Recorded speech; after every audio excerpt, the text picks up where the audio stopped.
Ahoy hoy Springfieldians, and welcome back to the Simpsons Theory. Do you know what's always bugged me about the Simpsons? How exactly did the Simpsons family go from this to this? What happened to make them change so significantly? Are the Tracy Ullman skit Simpsons even the same characters as the regular Simpsons we know today? Now let's get the obvious answer out the way. The real reason why the Simpsons style changed so dramatically was because it went from being a series of short segments on a sketch show produced on a shoestring budget in the 80s to having their own primetime TV show with shiny new black lines. The family was so crudely drawn because Groening submitted basic sketches to the animators, assuming that they'll clean them up. Instead, they just traced over them. End of story, right? Of course not. I'm not satisfied with this boring answer. I know that some people would say it's an animated show, so why bother looking deeper? I know!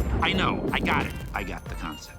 And if you are one of those people, then I don't know why the hell you're here on a channel called The Simpsons Theory. We like to have fun here, and we like to overanalyze the Simpsons world using an in-universe perspective. So let's not waste any more time, as I'm Lydia, and this is What Happened to the Original Simpsons Family.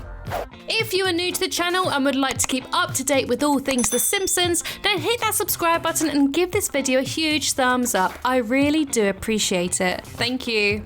You may be saying, yes, of course, they are the exact same family, just with different aesthetics, but are they really? Apart from their obvious style differences, their voices are slightly off, and even though they share many of the same characteristics, there are still some huge differences in personality. To be honest, I never paid too much attention until I saw the season 24 episode, Adventures in Baby Getting. During the start of the episode, we pan under the Simpsons' back garden, and it's here we see the unmistakable dead bodies of the Ullman Simpsons. And this wasn't just a one-off. We once again see their dead bodies in the terrific Guillermo del Toro Treehouse of Horror opener. Beneath the avalanche of horror Easter eggs, you could briefly see the original deceased Simpsons. But this time, they were buried underneath the power plants. I know, these were brief sight gags, a flirtatious wink to the audience calling back to their roots. But this image has always stayed with me. I kept coming back to the thought, why the hell are the Simpsons corpses under Springfield? How did they die? And who buried them? Little did I know that my question would soon be answered. Kinda. Because this little sight gag built the foundations, if you pardon the pun, for the Treehouse of Horror 25 segment called The Others, inspired by the movie of the same name, which absolutely terrified me as a child. No, really, that little grandma kid under the blanket giving me nightmares, and that Scary Movie parody was pretty freaky too.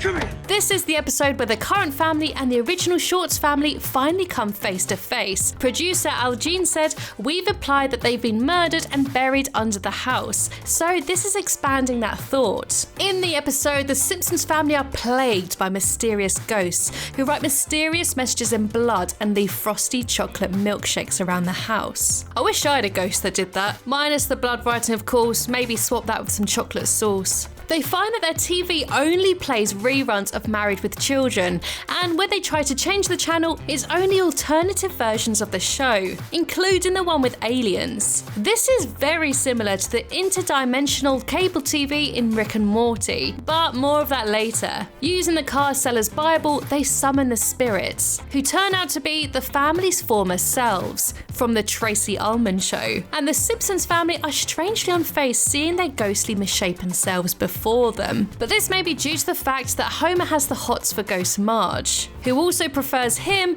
to her grumpy homie, which makes the current Marge quite rightly jealous. Marge in turn kills herself, turning into a ghost in order to compete with the original Marge, and then original Homer kills new Homer with a toaster, turning him into a ghost. Man, this is making my head hurt, and it doesn't take much. Bizarrely, we never get a reasoning of how the original Simpsons family were killed. Al Jean is such a tease. But there may be a clue about the mysterious deaths. When Bart and Lisa kill themselves, they watch Willie drag their lifeless bodies away to make a stew. When Ghost Lisa says, "But who killed Maggie?" the groundskeeper looks very shifty before running off with the corpses. Could it be that the Scotsman killed the original family and then buried them in the house? The only problem with this theory is that he obviously doesn't take their bodies away to make a stew, like he does with the current kids. So why would he have buried them instead?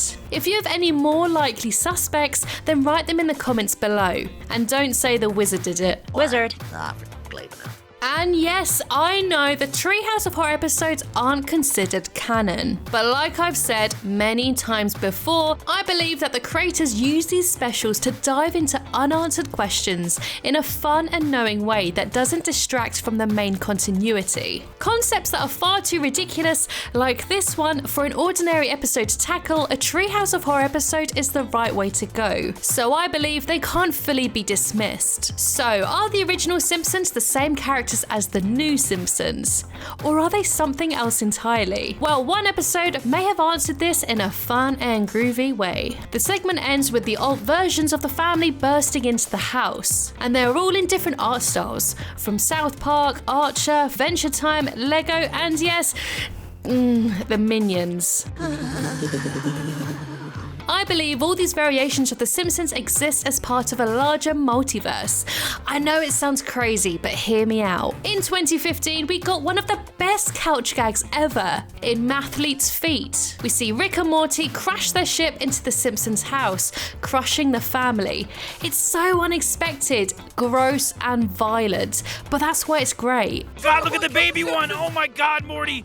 Normally, I wouldn't consider couch gags as canon. They're just a fun and interesting throwaway moment before the real show starts. But this one in particular totally works in universe and could explain the multiple Simpsons dilemma. Now, for the 5 of you out there who aren't already aware of Rick and Morty, then allow me to quickly fill you in. The series follows the exploits of a super scientist and his grandson who go on a crazy dimension hopping adventure. In the show, every kind of dimension can and does exist. There's a universe where pizzas order humans and phones ordering couches, using humans for phones. Yes, I'd like to order 1 large sofa chair with extra chair, please. High chair. There's also countless variations of Rick and Morty themselves. There's the Wasp universe, which is an alternate reality where the residents are giant sentient wasps. Then there's Aliens Rick, Cyclops Rick, and the list goes on and on. And Rick always says, infinite timelines, infinite possibilities. By hopping and crashing into the Simpsons universe,